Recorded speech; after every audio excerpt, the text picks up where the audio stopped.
Hello, good evening, welcome to the programme. It's my absolute privilege and pleasure, honour as well this evening to welcome two genuine legends of Sheffield football. I know the word is overused, but certainly not in the case of either gentleman who accompanies me in the studio this evening.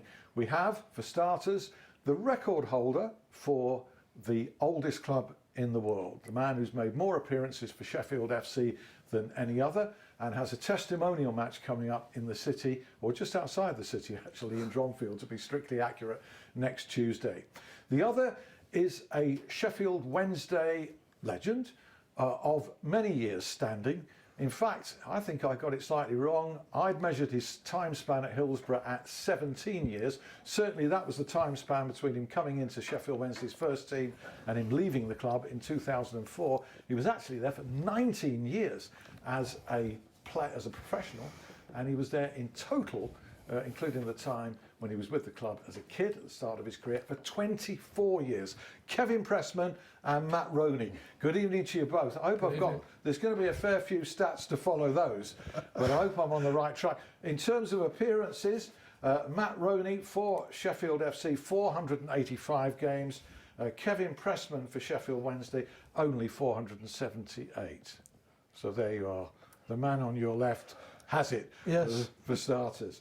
But it is great to see you, and they were great times. Can you imagine, Kevin, first of all, anybody today or in the future being with a football club for 24 years? No, I can't, to be honest. I don't think things like that will happen very often. A one player staying with a club that length of time. I don't think it is. I don't think contracts are like that. I don't think players are like that now. I think it's the fact of life now that there's, you move around a lot now. It's regrettable, really, isn't it, Matt? I know that you operate at different levels in different spheres, but that kind of loyalty seems to be lacking from the sport generally. Yeah, it does. I mean, obviously, from non-league football, sort of, upwards, it is very rare for you to see a player staying at a club for 5 years or more. It's but it does happen, and when you do, you do get rewarded. And if you look at it in the long haul, but yeah, I mean, hopefully players will stay, like at my club, Sheffield United, and kick on, and hopefully they'll be legends that we're watching in this day and age. In fact, you had trials, and you both Sheffield clubs. So you were released by Sheffield Wednesday. Yeah.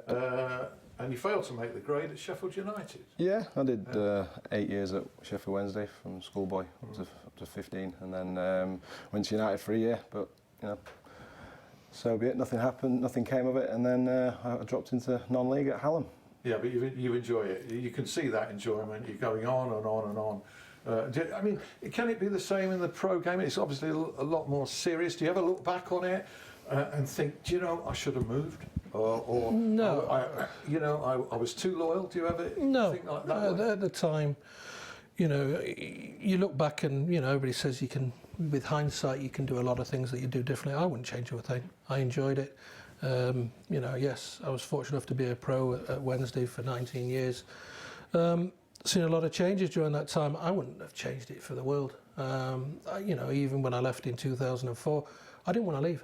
I was told by Chris Turner that I wasn't going to be offered a deal. I was the happiest man in Sheffield on that day. I'm getting released, but I was the happiest man because he took the decision away from me. So I never had to worry about contemplating of dealing with, yes, I've been offered something, but because it's not quite right for me, I have to turn down, because I know for a fact I would have stayed regardless, but he took that decision away. So your heart was always going to rule you out. Oh yes, I would have stayed if they'd have said to me, offer me 50 quid a week that day. Really? I'd have stayed. Oh yeah, without a shadow of a doubt. I was so happy. It sounds daft after 19 years, but that's how it was. I didn't have to make a decision that day, and it was something that I could leave with a clear conscience. And in fact, you went on to play for your career further, didn't you, from there? And then eventually you went into coaching. You played till the age of 40, which is some achievement as well. I did. Yes, it's. I was lucky enough to survive that long. Obviously, my exposure in the first team and everything was a little bit less, so it was more supporting as a number two. Eventually, when I ended up at Scunthorpe as a player coach, we really was that. But coaching was the thing I wanted to do next as a progression. So the coaching took over more than playing, and eventually that's what I've been fortunate enough to do since then. Yeah. 6 years at Millwall, which just ended earlier this summer, but 6 years with a team that was moving up and developing under Neil Harris. Matt, a common theme here. I mean, you usually play further up the field. You played at striker or wide or whatever. Mm-hmm. You've also played in goal. I didn't realise that until today when I was preparing for this. Yeah, no, I've played had a few stints. I've always been the one to put my hand up if a keeper came off injured or being sent off or anything, and I always fancy myself in that quite agile and sort of get. Kicking obviously helps as well, because obviously being like a wide striker, you can you've got a good ping of the ball. But yeah, no, I had to do a stint in net for back end of a season for 5 games when Sheffield FC had a transfer embargo against them. We couldn't sign a keeper. Right, how did you let in that time? 5 clean sheets, was it? No, I think we did win a majority of the games. That's all I can remember. But you don't remember the goals you conceded? No. Blank them. No, Blank them out no. I did concede one in the FA Cup. When our keeper got sent off after 30 seconds a couple of years ago, straight in. I know somebody else who That's a got long sent time, off 30 inside. seconds. A long time. Yeah. How many seconds was it against Wolves? Was it Wolves? 13. 13. Yes. He was sent off in 13. Handling outside the area, was it? Allegedly, yes. I tell you what, I've been bombarded today, happily bombarded for once on Twitter, with memories of Kevin's time, in the game. There was the Watford FA Cup tie where you saved a couple of penalties and you slammed home the winner with that sledgehammer left foot of yours. That was raised in memory. And the most interesting thing really was that quite a number of Blades fans were in contact saying, with a grudging respect, we never liked facing him. We never enjoyed facing him, which must mean a lot to you, actually. It does. It does in a way. It does mean a lot, but it's frustrating as well. For me as an individual, to try and understand and work out why. I always did seem to do well against Sheffield United. I racked my brains with regards to every aspect, how I prepared during the week, what I did, what I didn't do, so I could, reproduce it and improve myself as a person, as a goalkeeper. And it frustrated me, but then it becomes an obsession, and that obsession is what kept me driving to try and improve all the time. I knew I was capable of being consistent at a high level, but it was doing it over 42 games or 46 games back then, and it's just something that I never really worked out in my own mind. Tried everything, explored everything, spoke to people outside of football to get other people's opinions and views, and I could never really put my finger on it. Why? Well, that's soul searching, if you like, has probably stood you in good stead as a coach, as a goalkeeping coach. Yes. Because you'll constantly be striving for excellence from players that you work with. Yes, I've got the same obsession. Excuse me. I've got the same obsession that I had when I played now, and that's right. Coaching is great, but it never replaces playing. I love the Saturdays. I love the playing. I love the preparation. When it comes to a Saturday now, you sit on the side of the pitch and you hope that everything that you've done possibly to help whoever's in goal, it comes to fruition. And when it doesn't, I take the criticisms and the disappointments of the keepers that I have, mistakes, as hard as what they do as well. Personally, because that's how it is, and I wouldn't change it, as I say. You had a good mentor in Martin Hodge, who had an even longer stint in goal for Wednesday in terms of appearances than you. I may be wrong on that, I'm not quite sure. No, but he had the record for consecutives. Yeah, I think it was 213 consecutive games, I think it was. Yeah, I mean, he was fantastic to have. I've got utmost respect for him. The way he trained, the way he worked, it was absolutely fantastic. And he gave me the basis of what I am or what I became because of the way he worked. It was something as a youngster that you didn't realise that, actually, to be a top player and to be top of the, be consistent as what he was, you had to work hard. And you don't see that. People don't see that. They only see things on Saturdays. The training ground is where everything is put together. Really, as a goalkeeper, Saturdays are probably a little bit of an easier day with regards to workloads, but you only have one opportunity in games to make the right decision, whereas in training you can make mistakes, but those mistakes in training are the ones so that you don't do them in games. We'll come back in a moment to your various rivalries. I mean, you certainly had some really serious ones, Chris Turner, Chris Woods and the late Pavel Chernychek as well during your time at Hillsborough. You managed to see off all of them in the end before leaving in 2004. And we'll also talk to you about your view of Sheffield Wednesday now. I know that you've seen them a few times, and very interested in your take on the goalkeeping situation, in particular the youngsters coming through. Matt, in the meantime, big night, Tuesday night, Coach and Horses ground at Dronfield, your Sheffield FC team against Sheffield United, and Chris Wilder, I'm sure, will do the honours for you in terms of, you know, some fairly big name players competing in that game.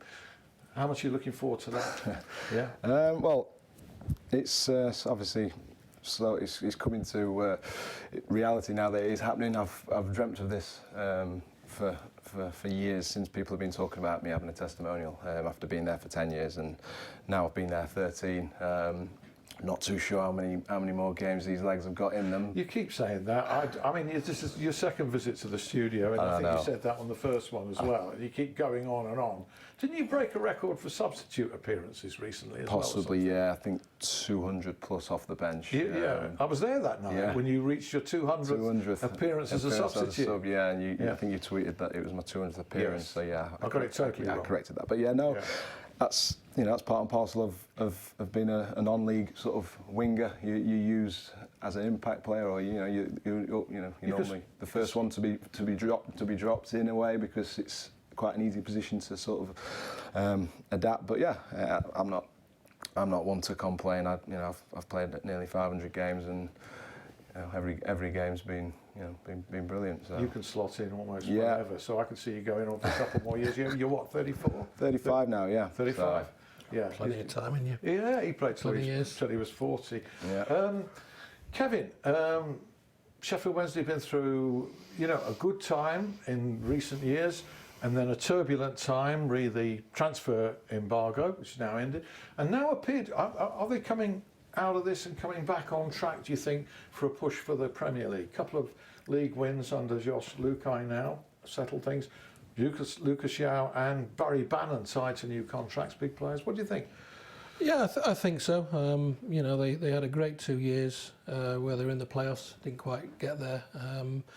Obviously, last season for them was extremely disappointing. It was a struggle. They had a change of manager, and I think the philosophy that he has is now wanting to use the younger players and the academy within the football club. And to be honest, I think that is the right way forward. If you can get the balance right between experience and also getting through some of the youngsters from the academies, which the supporters can identify with because they're local, I think it's a fantastic thing, and it will create an atmosphere and hopefully an excitement there that will, create the good things and like you said, push them through into hopefully getting back into the Premiership. Maybe a negative from a positive in terms of being limited on what you can bring in, and an unprecedented number. I made a list of 10 names today that have been blooded in the first team squad outside of the goalkeepers. Yeah, I think it's a good thing. Sometimes everybody says it's always nice to have choice. Sometimes it's not. I've experienced that when I was at Millwall. We were in a similar position, but obviously not as great with regards to wages and bits and pieces that came with it. But we had a lot of senior players at the football club that did well, but had not got any value other than what they were doing for you at that club. You couldn't move them on if things changed or whatever. And I just think now that if the club can change the philosophy and, hopefully let some of the senior ones go and blood the younger ones and get that going, I think that will be a fantastic way forward. Are you impressed with what you've seen of the younger ones? I am, yes. I am. I've been out of Hillsborough a couple of times. I've been to see the 23s as well, the under 23s play. And there is some good prospects there. The supporters will understand it. They will give them time if they do make mistakes at Hillsborough. And that's what you want. But you've got a great opportunity to build a foundation that you can build up, and then not worrying about 1 or 2 years of success. You want 5 to 10 years of success, but until you get the foundation right, which is the academy, you'll never achieve that. Well, Lukai has made a couple of huge calls. Well, one was to really be prominent in his thinking about the academy when he took over as manager. Before, actually. I think he realised the extent of things limiting him on the transfer front. So all credit to him for looking there. And the second one is the huge call he's made over his goalkeepers, having a senior goalkeeper, a big hero with the crowd down there in Kieran Westwood, but promoting above him Cameron Dawson, who's got the first team shirt, and Joe Wildsmith. What do you think of that? What his judgment there? I think he's made the right decision, purely for the fact that when he first came in the club, Kieran wasn't fit, and he spent probably the second half of the season injured. So he's not been seen on a day-to-day basis. And you know, when you get foreign managers that probably aren't as attuned to the football club and the history of the club and who is in there, and he's coming with an open mind and a fresh look, reputations mean nothing. You know, I've got a great CV. I could put the CV in front. It means nothing. You know, that's what I've done in my past. That's my career. It's what you do tomorrow and what you do the next day. And if you're unavailable for selection, then you can't choose him. You can't pick him. So he's had to look elsewhere. And he's looked at the two younger ones. He's allowed them to flourish and to be involved in the first team. And I think they're reaping the rewards from it. And now Kieran is fit. He finds that he's got to start again. Not because of his reputation, but because the manager hasn't seen him. He's got to build a Must be hard to take. Yeah, it is. It is. I mean, I had 2 years of probably playing 4 games when Chris Woods came in, when Trevor Francis was manager, and it is hard to take. But you know, you believe in your own ability. If it's not going to be at Sheffield Wednesday, it'll be somewhere else. But the biggest thing that I learned over my career, and what I say to any young goalkeepers, is your opportunity will come when you least expect it. Are you ready? And I think that's a massive thing. It doesn't matter who you are. If you played 400 or 500 games, if you don't prepare correctly and you do get that opportunity and you let yourself down, any person can blame is yourself. So, just before we go back to Matt and who might be appearing in his testimonial game, just finally on the keeper, has he got them the right way round? Cameron Dawson, number 1, and Joe Wildsmith 2? Personally, yes. From what I've seen so far, back end of last season and this season, yes, I would say at the moment. I think Cameron, I like the look of Cameron. Personally, with my eyes as a goalkeeping coach and what I see is not average. Obviously, not what everybody else sees. The supporters don't see what I see. I don't see I see mistakes that supporters don't see. They see the obvious ones. And for me, I think Cameron is the one that's got the jersey, and rightly so. Is that to do with commanding physical presence as much as anything? He's a big lad, as goalkeepers are. Does he boss that area a little bit better than Joe Wildsmith? Or I would probably say at the moment, yes. I'm impressed with his mobility around the box. That's the biggest thing for me. Is it's all right having big, tall keepers that can't move. He supports the back four well. It allows them to play a high line because they know he's going to sweep. They've got confidence with him, and his mobility and his movement around the box is good, and I like that. As well as both of them being excellent shot stoppers, but that's what we see. Yeah. And that's routine for goalkeepers. Yes. In a way. That's not the highly technical part that you're looking at, the shot stopping. No, it's not. It's a minimum requirement, isn't it? Yeah. You know, to do with communication, distribution, shot stopping, crosses, they're the basics that are required. It's the things that you add on top of that are the more important things, the subtle things that probably not everybody sees apart from a trained eye. That's why there is a place for goalkeepers in football, coaches in football, is so that they do see it and we understand the position. I had it with Martin Hodges, my goalkeeping coach. Helped me massively because you can sound off him. You can go and talk and have a conversation because you know he's been there and done it. He shares his experiences, and it's, for me, it should be an open way, two-way. Question the coach questions you, then you're looking for a solution that will make it so any situation that crops up, it doesn't happen again.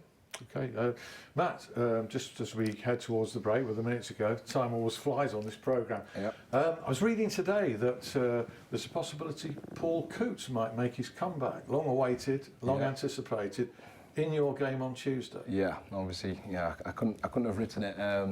Obviously, I've been in contact with Chris quite a lot, building up to my testimonial. He helped me out with the golf day yesterday that we had, and then I went down and did the press with him down at the lane today.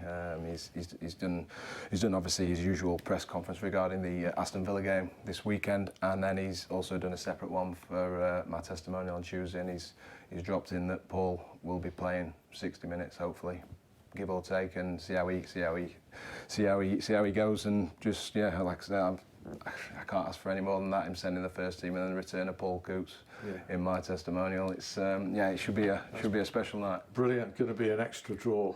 And happening during the international break as well, when there's going to be a fortnight between United games. That's just perfect the way that fits in there. So I'm going to go. I'm sure many other hundreds and over 1,000, let's hope, go to the testimonial game of Matt. Kevin and Matt are here in 5 minutes when you'll rejoin us, I'm sure. See you then.